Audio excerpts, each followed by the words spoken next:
సరే 7 చెప్పినాను, 6 గంటల వరకే మళ్ళీ ఘటనలు పోతే బాగుండదు. నా సాక్ష్యాన్ని పంచుకునే ముందు వాక్యంలో నుండి ఒక 2 వచనాలు చదవడానికి ఇష్టపడుతున్నాను. యెషయా గ్రంథం 43వ అధ్యాయం. యెషయా గ్రంథం 43వ అధ్యాయం 10, 11, 12 వచనాలు నేను చదువుతున్నాను. మీరు తెలుసుకొని నన్ను నమ్మి నేనే ఆయనని గ్రహించినట్లు మీరును నేను ఏర్పరచుకునే నా సేవకుడును నాకు సాక్షి. నాకు ముందుగా ఏ దేవుడునో నిర్మింపబడలేదు, నా తర్వాత ఏ దేవుడునో ఉండడు. నేనే యెహోవాను, నేను తప్ప వేరొక రక్షకుడు లేడు. ప్రకటించిన వాడను నేనే, రక్షించిన వాడను నేనే, దాన్ని గ్రహింపజేసిన వాడను నేనే. ఏ అన్య దేవతయు మీలో నుండి ఉండలేదు. నేనే దేవుడును, మీరే నాకు సాక్షులు. ఇదే యెహోవా వాక్కు. మనకి వచ్చినము యోహాను సువార్త 4వ అధ్యాయం.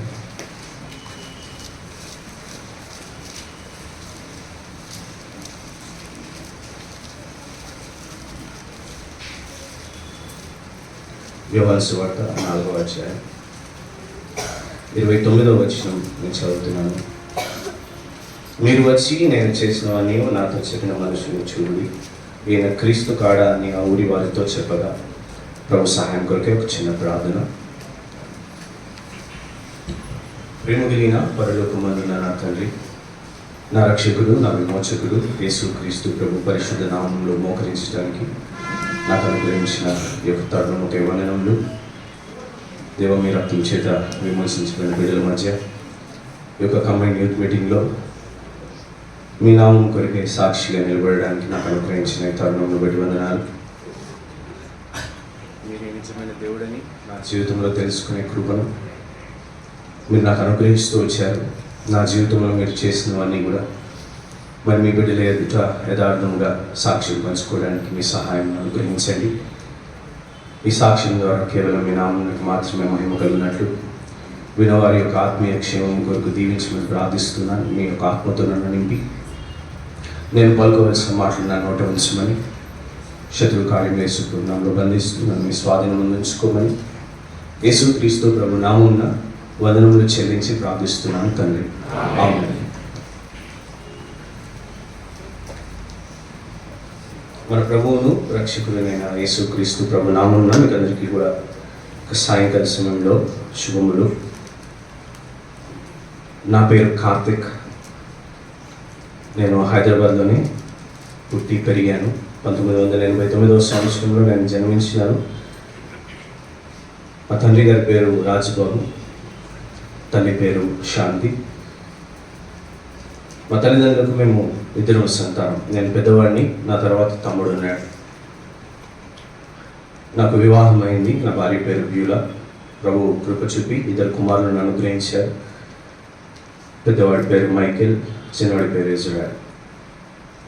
ఈ దినంలో మీ ఎదుట నేను నిలబడి దేవుడు నా జీవితంలో చేసిన దాన్ని సాక్ష్యంగా పంచుకోవడానికి ప్రభు అనుగ్రహించిన ఈ తరుణంను బట్టి నేను కృతజ్ఞుడంగా ఉన్నాను. నేను జన్మించిన సమయానికి నా తల్లిదండ్రులు ఇంకా రక్షణ పొందలేదు. లూథరన్ బ్యాక్గ్రౌండ్ నుంచి ఉన్నారు. నామకార్థంగా మందిరానికి వెళ్ళేవారు. వారి వివాహం అయిన తర్వాత తూర్పుగోదావరి జిల్లా నుండి వారు హైదరాబాద్ రావడం జరిగింది. ఇక్కడ చింతల్ అనే ప్రాంతంలో వారు ఉండటం బట్టి దగ్గరలో ఉన్న గిల్గాల్ ప్రార్థనా మందిరానికి వారు వెళ్తూ ఉండేవారు. 89వ సంవత్సరంలో నేను జన్మించినాను. 96వ సంవత్సరంలో నా తల్లిదండ్రులు 2 కూడా రక్షణ పొందుతూ వచ్చారు. నీటి బాప్తిస్మంలో సాక్ష్యం ఇచ్చారు. అది మొదలుకొని వారు తరచుగా క్రమం తప్పకుండా దేవుని మందిరానికి వెళ్తూ ఉండడం, వారితో పాటు నేను నా సహోదరుడు కూడా క్రమం తప్పకుండా మందిరంలో జరిగే ప్రతి కూడికకు వెళ్తూ ఉండేవారు. నా ఇంట్లో కానీ, నా బంధువుల మధ్యలో కానీ, మందిరానికి వచ్చినప్పుడు విశ్వాసుల మధ్యలో కానీ ఎక్కడ కూడా నాకు చెడ్డ పేరు లేకుండా జాగ్రత్తగా జీవిస్తూ వచ్చాను. జాగ్రత్తగా ఎందుకు జీవించినానంటే నా జీవితం సరిగ్గా లేదు కాబట్టి మేనేజ్ చేస్తూ వచ్చాను. ఇంట్లో తల్లిదండ్రులకు తెలియకుండా, బంధువులకు తెలియకుండా, మందిరానికి వచ్చినప్పుడు మందిరంలో ఉన్న వారికి తెలియకుండా. వాస్తవానికి స్కూల్లో ఉన్నప్పుడు నేను భయంకరమైన బూతులు మాట్లాడేవాడిని, చెడ్డ మాటలు మాట్లాడేవాడిని. ఇది ప్రక్కన పెడితే నా యొక్క పాత జీవితంలో గురించి చెప్పాలంటే దేవుని వాక్యంలో ఆదికాండము 6వ అధ్యాయంలో ఒక మాట రాయబడింది. ఆదికాండము 6వ అధ్యాయం 5వ వచనం, నరుల చెడుతము భూమి మీద గొప్పదనియు వారి హృదయం యొక్క తలంపులలోని ఊహ అంతయు ఎల్లప్పుడూ కేవలం చెడ్డదని యెహోవా చూచి. ఈ వచనము సాక్షాత్ నా జీవితంలో పర్ఫెక్ట్గా ఫిట్ అవుతుందన్నమాట. నా యొక్క చెడుతనము పైకి కనిపించేది కాదు, నా అంతా కూడా నా హృదయంలోని తలంపులు, ఊహ, వీటిలోనే నేను పాపం చేస్తూ వచ్చాను. నేను అనుకున్నాను బాహ్యంగా నేను ఎక్కడ కూడా పాపం చేయడం లేదు, కాబట్టి ఎవరికి తెలియదు, ఇది పాపం కాదు అని నేను అనుకున్నాను. ఆ విధంగానే జీవిస్తూ నా ఊహలోనే ప్రతిరోజు ఒక క్రొత్త విధానంలో ఊహించడం, తలంచడము, ఆ విధంగా నేను తృప్తి పొందుతూ ఈ పాపంలో ఎంతగా నేను మునిగిపోయినానంటే నాకు దేవునికి తెలుసు, బహు అపవిత్రమైన జీవితంలో నేను జీవించిన వాడు. అపవిత్రమైన మాటలు నా నోటి నుంచి వచ్చాయి. నా స్నేహితులు సినిమా థియేటర్ దగ్గర ఒక సినిమా రిలీజ్ అయినప్పుడు అక్కడ పాటలు ప్రతి ఒకటి చిన్న సాంగ్ షీట్ ఒకటి అమ్ముతారు. అది తీసుకొస్తే ఆ సాంగ్ షీట్ తీసుకొని నా పాటలు నేర్చుకొని పాడేవాడు, సినిమా పాటలు. ఈ విధంగా నా జీవితం ఉంటూ వచ్చింది. సచిన్ టెండూల్కర్ని నేను ఆరాధిస్తూ వచ్చినాను. ఏ విధంగా ఆరాధిస్తూ వచ్చినానంటే స్కూల్లో న్యూస్ పేపర్ వచ్చేది, అది ఇంకా ప్రిన్సిపల్ దగ్గరికి వెళ్ళే ముందే సచిన్ టెండూల్కర్ ఫోటో ఉంటే దాన్ని కట్ చేసేసి నా దగ్గర ఒక బుక్ ఉండేది. ఆ బుక్లో అంటించి నేను ఆరాధించేవాడిని. ఈ విధంగా నా జీవితం ఉంటూ వచ్చింది. అయినను క్రమం తప్పకుండా మందిరానికి రావడం, సండే స్కూల్కి వెళ్ళడం, VBS ఉంటే VBSకి వెళ్ళడం, ఈ విధంగా నా జీవితం ఉంటూ వచ్చింది. ప్రభువు నన్ను దర్శించిన సందర్భమును నేను జ్ఞాపకం చేసుకుంటూ మీతో పంచుకుంటున్నాను. దాదాపుగా 8వ క్లాస్ చదువుతున్నాను, 8th స్టాండర్డ్ చదువుతున్నప్పుడు ఇక్కడ మందిరంలో ప్రతి మొదటి ఆదివారము సండే స్కూల్ పిల్లలందరం కూడా బయటికి సువార్తకు వెళ్ళేవాళ్ళం. మైక్ ఏమి ఉండేది కాదు.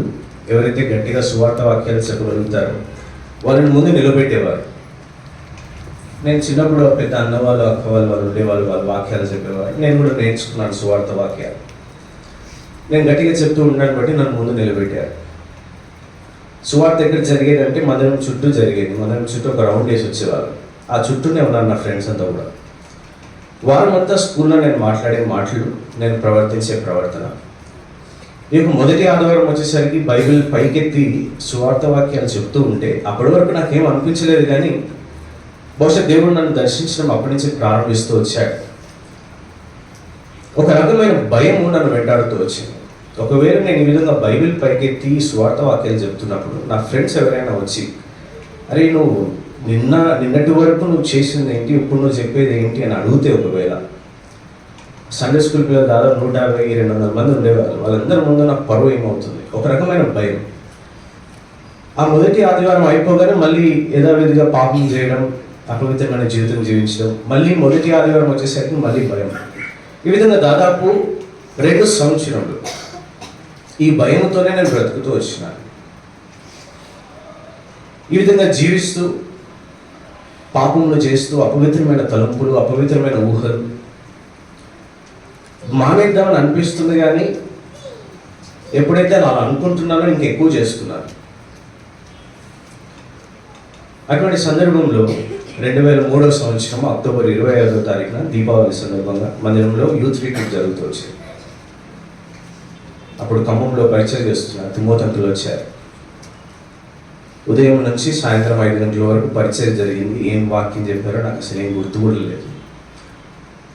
సువార్త కూడికి అయిపోయింది. చివరిలో ఆల్టర్ కాల్ ఇచ్చేటప్పుడు అంకుల్ ఒక సందర్భాన్ని ఉద్దేశించి చెప్తూ వచ్చారు. తల్లి తన కుమార్తె ఈ విధంగానే ప్రత్యేక కూడికలకు వచ్చి ఆ యొక్క కుమార్తె దేవుని వాక్యం చేత దర్శించబడి తీర్మానం చేసుకుందామని అనుకుని తన తల్లికి చెప్పడం, తన తల్లి ఇప్పుడు వద్దులే, నువ్వు చిన్న వయసులో ఉన్నా, ఇప్పుడు ఎందుకు లేని చెప్పి తనని ఆపేయడం, వాళ్ళు వెళ్తుంటుండగా ఒక యాక్సిడెంట్ అయ్యి వాళ్ళిద్దరు కూడా చనిపోయిన అనే విషయాన్ని చెప్తూ వచ్చినప్పుడు ఆ మరణ భయం కాస్త ఇంకెక్కువైపోయింది నాకు.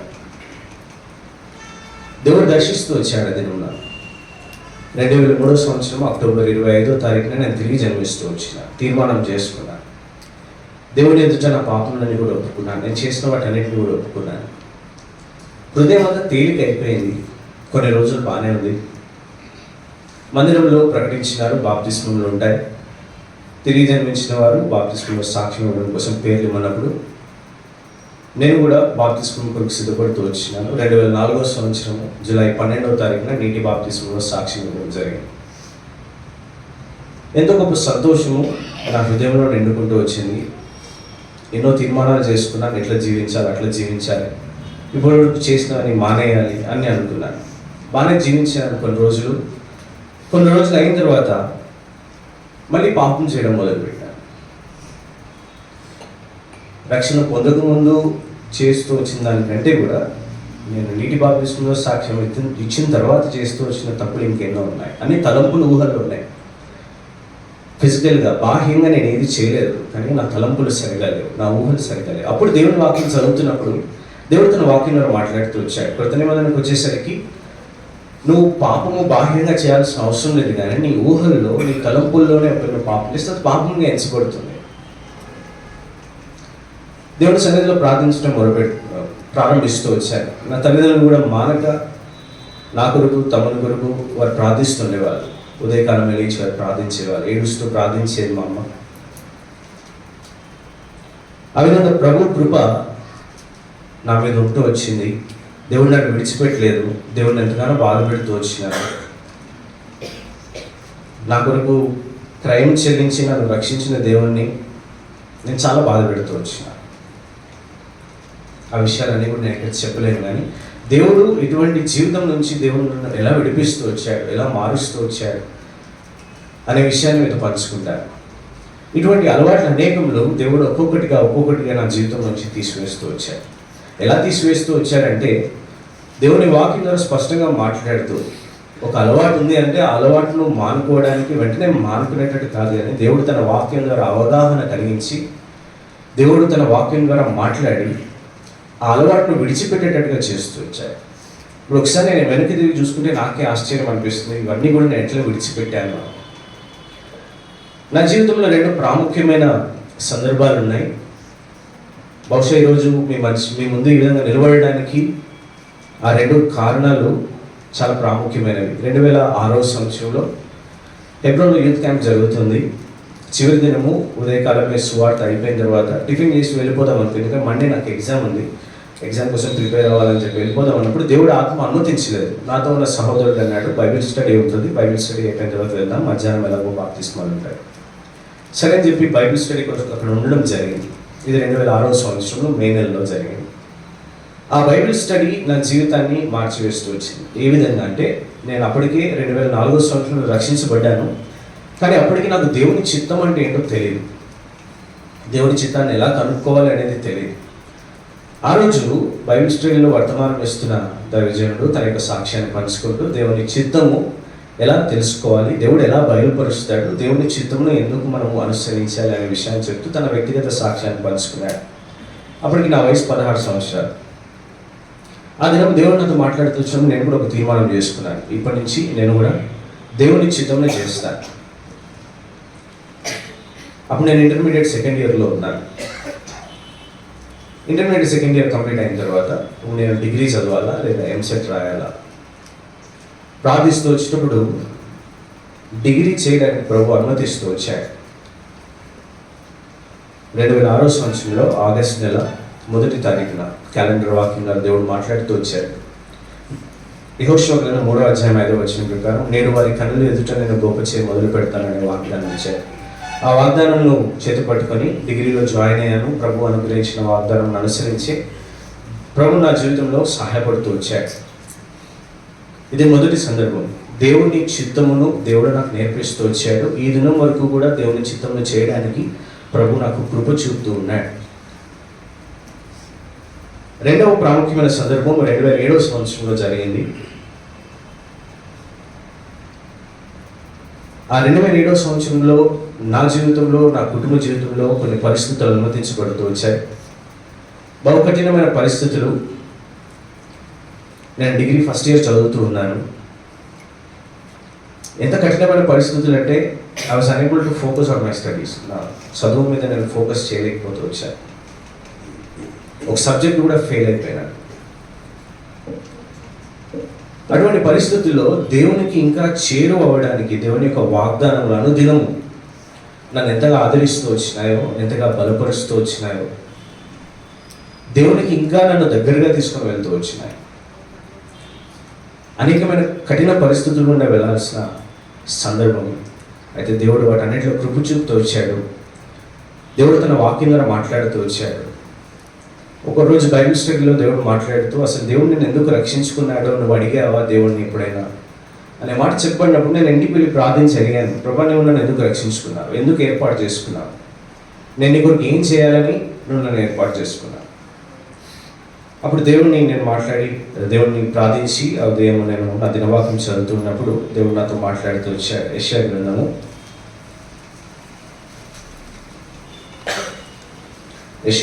42వ అధ్యాయము నేను చదువుతున్నప్పుడు 6-7 వచనాల దగ్గర దేవుడు నాతో మాట్లాడుతూ వచ్చాడు. గుడ్డి వారి కన్నులు తెరచుటకును, బంధింపబడిన వారిని చెరసాలలో నుండి వెలుపలికి తెచ్చుటకును, చీకటిలో నివసించే వారిని బందీ గృహంలో నుండి వెలుపలికి తెచ్చుటకును, యెహోవానగు నేనే నీతి విషయంలో నిన్ను పిలిచి నేను చేపట్టుకుని ఉన్నాను. నేను కాపాడి ప్రజల కొరకు నిబంధనగాను అన్యజనులకు వెలుగుగాను నేను నియమించి ఉన్నాను. ఈ విధంగా మాట్లాడుతూ వచ్చినప్పుడు అన్యజనులకు వెలుగుగా దేవుడు నన్ను నియమించినాడు. అంటే దేవుని యొక్క స్వార్థను ప్రకటించడానికి దేవుడు నన్ను ఏర్పాటు చేసుకున్నాడు. నీటి బాప్తిస్మంలో సాక్ష్యం ఇచ్చిన తర్వాత మందిరంలో సాక్ష్యం చెప్పాలి, ప్రార్థన చేస్తాము. తర్వాత బాప్తిస్మంలో సాక్ష్యం తీసుకున్న వాళ్ళందరూ వచ్చి సాక్ష్యం చెప్పాలంటే నేను వెళ్ళిపోయి బాత్రూంలో ఉంటూ వచ్చాను. మందిరంలో సాక్ష్యం ఎక్కడ చెప్పాల్సి వస్తుందా. ఆ 2-3 సంవత్సరాలు అయిన తర్వాత దేవుడు నాతో మాట్లాడినప్పుడు వెంటనే నా యొక్క సాక్ష్యాన్ని పంచుకోవడం ప్రారంభించినాను కాలేజీలో ఉన్న వాళ్ళ దగ్గర. తర్వాత నేను 2009 నుంచి 2011 వరకు ఒక ఉద్యోగం చేస్తూ వచ్చాను. ఆ ఉద్యోగం చేసినప్పుడు కూడా అనేక మందితో సాక్ష్యం పంచుకోవడానికి ప్రభు కృప చూపుతూ వచ్చాడు. దేవుడు నన్ను ఏ ఉద్దేశంతో రక్షించుకున్నాడు, ఆ ఉద్దేశం అనుసరించి జీవించడానికి ఈ రోజు వరకు కూడా ప్రభు తన కృపను చూపుతూ ఉన్నాడు. ఆ విధంగా డిగ్రీ కంప్లీట్ అయిన తర్వాత నేను ఒక ఉద్యోగం చేయడానికి వెళ్ళినప్పుడు అప్పటికి నా దగ్గర డిగ్రీ సర్టిఫికేట్ లేదు. అక్కడ మా ఆఫీస్లో డిగ్రీ సర్టిఫికేట్ అడిగారు. నాతో పాటు నా ఒక స్నేహితుడు ఏమన్నాడంటే ఇంటర్నెట్ క్యాఫేకి వెళ్ళి అక్కడ ఒక ఫేక్ సర్టిఫికేట్ తయారు చేపిద్దామన్నాడు. నేను ఆ రోజు సాయంత్రం నా దినవాక్యం చదవడానికి ఇట్లా మోకరించి ప్రార్థన చేసుకున్నాను. ఇంకా బైబిల్ చదవాలి, కింద నుంచి పిలిస్తే సరే వచ్చిన తర్వాత చదువుకుందాంలే అని చెప్పి నా స్నేహితులతో కలిసి నేను ఇంటర్నెట్ సెంటర్కి వెళ్ళి ఫేక్ సర్టిఫికేట్ తయారు చేయించేసాను. డిగ్రీ పాస్ అయినాడు. అప్పటికి ఇంకా డిగ్రీ ఎగ్జామ్స్ రాస్తాను, ఇంకా రాలేదు సర్టిఫికేట్. ఇంటికి వచ్చేసాను సర్టిఫికేట్ తీసుకొని. వచ్చిన తర్వాత అప్పుడు నా దినవాక్యం చదువుతున్నాను. రోమీయులకు రాసిన పత్రిక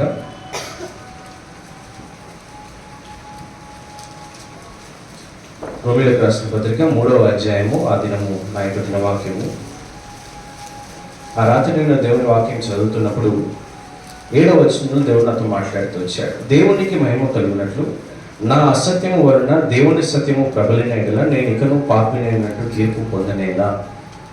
అంటే నేను తప్పు చేస్తూ దేవుని బిడ్డనని చెప్పుకుంటూ రక్షణ పొందిన వాడిని చెప్పుకుంటూ జీవిస్తూ ఉన్నాను. ఒకవైపు నేను చేసేది తప్పు పని, నా అసత్యము వలన దేవుని సత్యము ప్రబలిటట్టు చేస్తున్నాను, దేవుని పేరు పెట్టుకుని బ్రతుకుతున్నాను, చేసేమో అసత్యం, లేని దాన్ని నేను సృష్టిస్తూ వచ్చినాను. వెంటనే ఈ వాక్యం ద్వారా దేవుడు మాట్లాడినప్పుడు ఆ యొక్క ఫేక్ సర్టిఫికేట్ చింపి చెత్తబుడ్డలో పడేసి ఒక ప్రార్థన చేసినాను. ప్రభా, ఈ ఉద్యోగంలో నేను కొనసాగడం నిశ్చితమైతే కంపెనీలో ఉన్నవారు సర్టిఫికేట్ అడగకూడదు. ఒకవేళ వాళ్ళు అడిగితే సర్టిఫికేట్ నా దగ్గర లేదు అని చెప్పి నేను వచ్చేస్తాను. ఈ ప్రార్థన చేసుకొని మరుసటి దినం నేను ఆఫీస్కి వెళ్ళినప్పుడు ఆ దినం మొదలుకొని నెక్స్ట్ 2.5 years వరకు అక్కడ పనిచేస్తూ వచ్చాను. ఈ రోజు కూడా ఏ హెచ్ఆర్ కూడా నా దగ్గరకు వచ్చే సర్టిఫికేట్ అడగలేదు. ఆ 2.5 సంవత్సరములు కూడా అనేక మందికి స్వార్థను ప్రకటించడానికి ఆ కంపెనీలో ప్రభు కృప చూపుతూ వచ్చాడు. అంటే దేవుడు తన వాక్యం ద్వారా ఎట్లా నడిపిస్తూ ఉన్నాడు, ఏ విధంగా తన చిత్తాన్ని బయలుపరుస్తున్నాడు అనే విషయాలు ఒక 2-3 ఉదాహరణలు మీకు చెప్పాలని ఆశపడుతున్నాను. ఆ తర్వాత ఉద్యోగం కంప్లీట్ అయిన తర్వాత MBA చేయాలని ప్రార్థిస్తూ వచ్చినప్పుడు నేను దేవుడిని అడుగుతూ వచ్చాను. ప్రభా, హెచ్ఆర్ అవ్వాలని నాకు ఆశ ఉంది, MBA హెచ్ఆర్ చదవాలని ఆశపడుతున్నాను, నీ చిత్తం ఏంటి?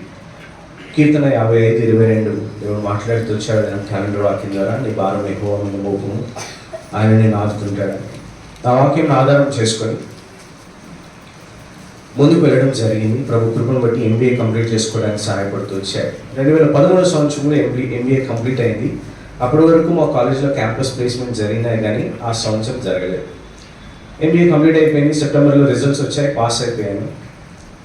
ఇంట్లోనే ఉన్నాను. నేను ప్రార్థన చేస్తున్నాను, ప్రభా నేను నీ బిడ్డను, నేను ఎక్కడికి ఇంటర్వ్యూకి వెళ్ళను, నీవు నాకు ఉద్యోగం దయచేయి. ఈ ప్రార్థన నేను చేస్తున్నప్పుడు దాదాపుగా 6 నెలలు ఇంట్లోనే ఉన్నాను. ప్రతి శుక్రవారము ఇంట్లో ఉపవాస ప్రార్థన ఉండేది. నేను కూడా ఉపవాసం ఉండి ప్రార్థిస్తూ వచ్చాను. ఆ విధంగా ప్రార్థిస్తున్నప్పుడు అనేక మంది వచ్చి ఏదో ఒకటి చేసుకోవచ్చు కదా, ప్రార్థన చేసి వెళ్ళొచ్చు కదా, దేవుని చిత్తం అయితే వస్తుంది, లేకపోతే లేదు. నేను చెప్పేవాడిని, దేవుని చిత్తం అయితే వచ్చేటట్టయితే దేవుడు నా దగ్గరికి దాన్ని తీసుకొని వస్తాడు. నేను కష్టపడి బయటికి వెళ్ళి తిరిగి డబ్బులు ఖర్చు పెట్టుకొని తీరా సాయంత్రానికి దేవుని చిత్తం కాదు వచ్చేస్తే ఆ రోజు సమయం వేస్ట్ అవుతుంది, డబ్బులు వేస్ట్ అవుతుంది, శక్తి వేస్ట్ అవుతుంది. నా దేవుడు తప్పకుండా ఆ ఉద్యోగాన్ని నా దగ్గరికి తీసుకొని వస్తాడు అని నేను చెప్తూ అదే తీర్మానంతో నేను ప్రార్థిస్తూ వచ్చినప్పుడు 2014వ సంవత్సరంలో మార్చి నెల 3వ తారీఖున నాకు ఒక ఈమెయిల్ వచ్చింది. ఒక కంపెనీ నుంచి ఇంటర్వ్యూకి రమ్మని పిలిచినారు. ఆ కంపెనీ పేరు కవెనెంట్ కన్సల్టెంట్స్. పేరు వినగానే మంచిగా అనిపించింది, కవెనెంట్ అనే పేరు బాగానే ఉంది.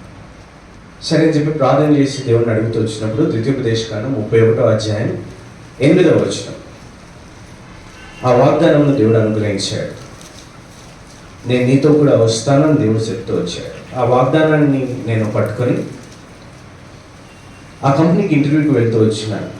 మార్చి 7వ తారీఖు ఉదయకాలం వెళ్ళిన నేను సాయంకాలం వరకు అక్కడే ఉన్నాను. ఇంటర్వ్యూస్ అన్ని కంప్లీట్ అయిన తర్వాత సెలెక్ట్ అయ్యారు, వచ్చే శుక్రవారం నుంచి జాయిన్ అవ్వమని చెప్పారు. చాలా సంతోషిస్తూ వచ్చాను. నాతో పాటు ఇంకో అబ్బాయి కూడా సెలెక్ట్ అయ్యాడు. మేమిద్దరం కిందకు వచ్చిన తర్వాత ఇంకో అబ్బాయి ఎవరైతే సెలెక్ట్ అయ్యారో నన్ను అడిగాడు, ఇది ఎన్నో ఇంటర్వ్యూ అన్నాడు. నేను అన్నది మొట్టమొదటి ఇంటర్వ్యూ అన్నాడు. నిజం చెప్పు అన్నాడు. అవును, ఇది మొట్టమొదటి ఇంటర్వ్యూ నా MBA కంప్లీట్ అయిన తర్వాత. ఆ వ్యక్తి అప్పటికే దాదాపుగా 48 ఇంటర్వ్యూలు అటెండ్ అయ్యాడు, 49వ ఇంటర్వ్యూలో సెలెక్ట్ అయ్యాడు. అంటే దేవుడు నా జీవితంలో ప్రార్థన ఆలకించి దేవుని మీద ఆధారపడినప్పుడు, దేవుని చిత్తాన్ని కనిపెట్టినప్పుడు దేవుడు ఏ విధంగా నడిపిస్తాడు, దేవుడు ఏ విధంగా నీకు కావలసిన దాన్ని, నీకు ఇవ్వవలసిన దాన్ని నీ దగ్గర తీసుకొని వస్తాడు అనే విషయానికి ఇది ఒక ఉదాహరణ. ఆ విధంగా ఆ యొక్క కంపెనీలో జాయిన్ అవ్వడానికి ప్రభు కృప చూపించాడు. జాయిన్ అయిన తర్వాత అర్థమైంది అది ఒక క్రిస్టియన్ ఆర్గనైజేషన్. ప్రతి ఉదయం కూడా 9:30కు ప్రారంభం అవుతుంది.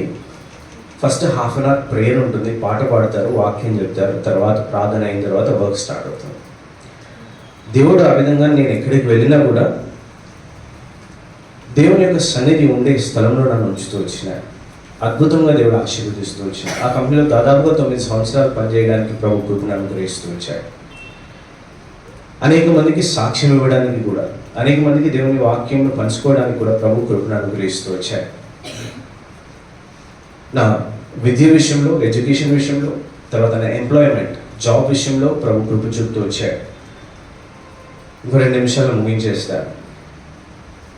నా యొక్క వివాహ విషయంలో కూడా నేను ప్రార్థిస్తూ వచ్చాను. ఎప్పుడు ప్రార్థించడం ప్రారంభించానంటే 2006వ సంవత్సరంలో యూత్ క్యాంప్లో దేవుడు నాతో మాట్లాడుతూ వచ్చాడని చెప్పాను. ఆ దినం నుంచి నేను ప్రార్థన చేయడం మొదలుపెట్టాను. ప్రభా నీ చిత్తానుసారంగా నేను వివాహం చేసుకోవాలి అని ప్రార్థిస్తూ వచ్చినప్పుడు 2018వ సంవత్సరంలో ఆఫీస్ నుంచి వచ్చేసరికి నా తల్లిదండ్రులు చెప్పారు, ఒక సంబంధం వచ్చింది. వెంటనే నేను చెప్పాను, ఆ పేరు నాకు చెప్పొద్దు, ఫోటో చూపించొద్దు, వివరాలు ఏవి కూడా నాకు ఇవ్వద్దు, నేను ప్రార్థన చేసి దేవుని చిత్తం అడిగి నేను మీకు చెప్తాను అని చెప్పాను. అది జూలై 26వ తారీఖు 2018వ సంవత్సరం. ఆ రోజు నేను నా దినభాగం చదువుతున్నాను, మత్తయి సువార్త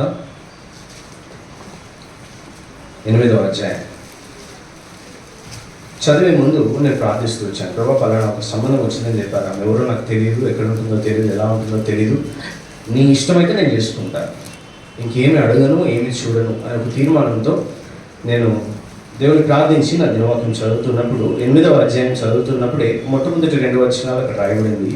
ఆయన కొండ మీద నుండి దిగి వచ్చినప్పుడు బహు జనసమూహంలో ఆయన వెంబడించాను. ఇదిగో కుష్ఠరోగి వచ్చి ఆయనకు మొక్కి, ప్రభా నీకు ఇష్టమైతే నన్ను శుద్ధినిగా చేయగలవాను. అందుకు ఆయన చేయి చాపి వాడిని ముట్టి నాకు ఇష్టమే, నాకు ఇష్టమే అనే మాట రాగానే నేను అనుకున్నాను బహుశా దేవుడి చిత్తమేమో. అయినా కూడా నిర్ధారించుకోవడానికి ఆ రోజు ఏం చెప్పలేదు, కానీ ఆ మరుసటి దినం కూడా నేను ప్రార్థించి మళ్ళీ రాత్రి నేను నా దినభాగం చదువుతూ వచ్చాను. 9వ అధ్యాయం నేను చదువుతున్నప్పుడు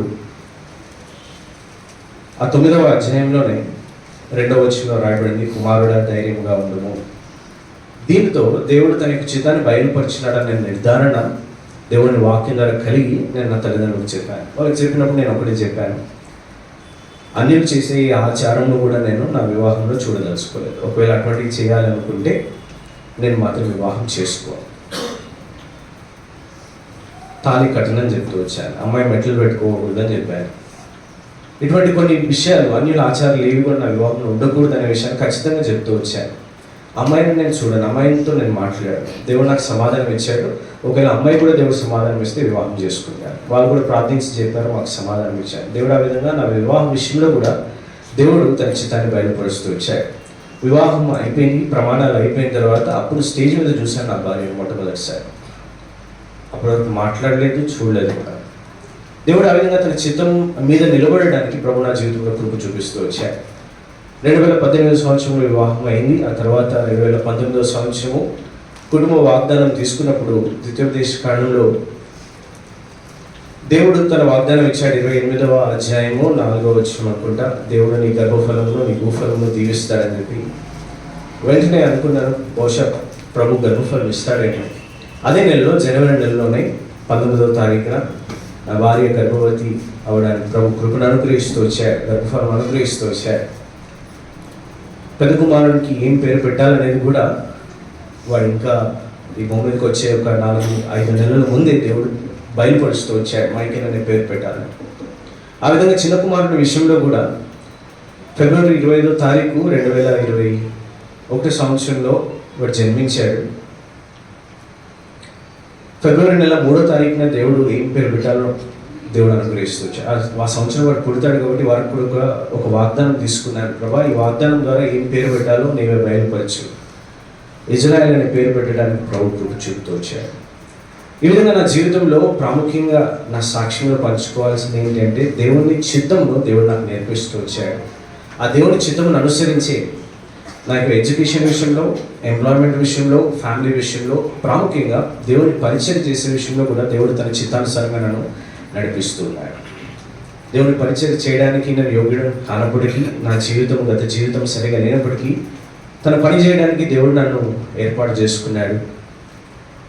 ఒకదాని వెంబడి ఒకటి అనేక కృపావరంలో ప్రభు కృపను బట్టి అనుగ్రహించినాడు అని మహిమార్థమై చెప్తున్నాను. ఒక దానిలో నమ్మకంగా ఉన్నప్పుడు ప్రభు ఇంకోటి అనుగ్రహిస్తూ వచ్చాడు. ఆ విధంగా ప్రభు పరిచయం చేయడానికి కూడా ఈ దినం వరకు కూడా ప్రభు కృప చూపుతూ వచ్చాడు. కాబట్టి యవనస్తులుగా ఉన్నాను మీకు నేను ఒక్కటే చెప్పదలుచుకున్నాను, మీ యవన జీవితంలో మీ యొక్క జ్ఞానమును, మీ యొక్క శక్తిని, మీ సమయాన్ని దయచేసి లోకానికి ఇవ్వకండి, దేవునికి ఇవ్వండి. దేవునికి పని చాలా ఉంది, ఆ పని చేసేవారు దేవునికి కావాలి. ఈ యవన వయసు దాటిపోతే, ఒకసారి బాధ్యతలు పెరిగిపోతే దేవుని పని చేయడానికి పరిస్థితులు అనుకూలించవు. కాబట్టి యవనస్తులే ఇక్కడ ఉన్నాం కాబట్టి మీకు అందరికీ కూడా నేను చేసే మనవి ఏంటంటే, దేవుని చిత్తమును తెలుసుకొని, ఇంకెవరైనా రక్షణ లేకుండా ఉంటే ఈ దేవుడు నా జీవితంలో మారుస్తూ వచ్చాడు, నీ జీవితంలో కూడా మార్చగలడు. నేను ఖచ్చితంగా సాక్షిగా నిలబడి చెప్తున్నాను. భయంకరమైన నా జీవితాన్ని మార్చగలిగిన దేవుడు నీ జీవితాన్ని కూడా మారుస్తాడు. భయంకరమైన అలవాట్లను మార్చగలిగిన దేవుడు నీ జీవితాన్ని కూడా మారుస్తాడు. ఆయన కొరకు నీవు నిలబడితే, ఖచ్చితంగా దేవుని చిత్తం కొరకు నీవు నిలబడితే దేవుడు ఉన్నతమైన స్థితికి నేను తీసుకొని వెళ్తాడు. దానికి నేనే ప్రత్యక్షంగా ఇక్కడ సాక్షిగా నిలబడ్డాను. కాబట్టి నా జీవితంలో దేవుడు చేస్తూ వచ్చిన కార్యం నీ జీవితంలో కూడా దేవుడు చేయగలడు. Provided you come to him.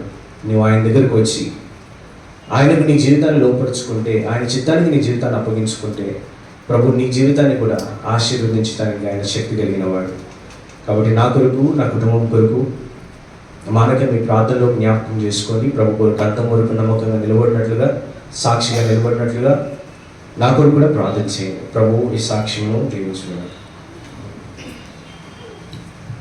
ప్రార్థన చేసుకుందాం. ముందు జరిగేటువంటి వాక్యం కొరకు అన్న మార్కన్న వచ్చి ప్రార్థన చేస్తున్నాడు.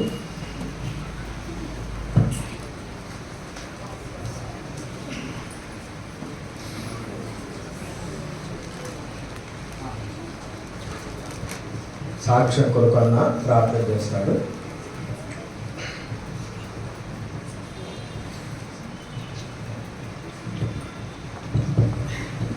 కలిగిన మా పరలోకపు తండ్రి, అద్భుతముగా మీ ప్రజలను రక్షించుటకు సమర్థుడైన దేవుడు మాకు నలుగురి వందనములు.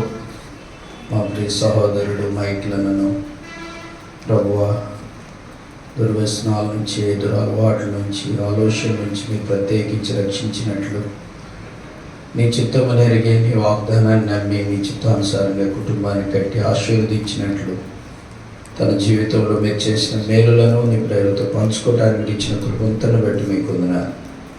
భవిష్యత్ దినాల్లో ఇంకను నీకు సాక్షిగా అనేకులు త్రిపుగలిగినట్లు ప్రభువా నీ స్వార్థికునిగా నీ పనివానిగా మీ బిడ్డను మీరు బలపరిచి మీరు వాడుకునండి.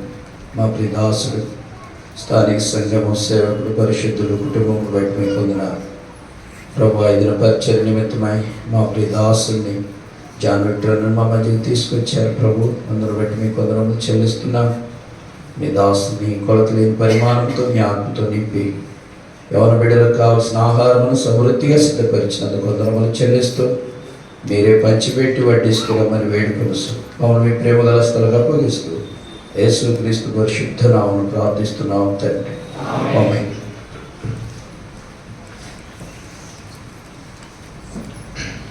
సరైన సమయానికి మేము వస్తాము.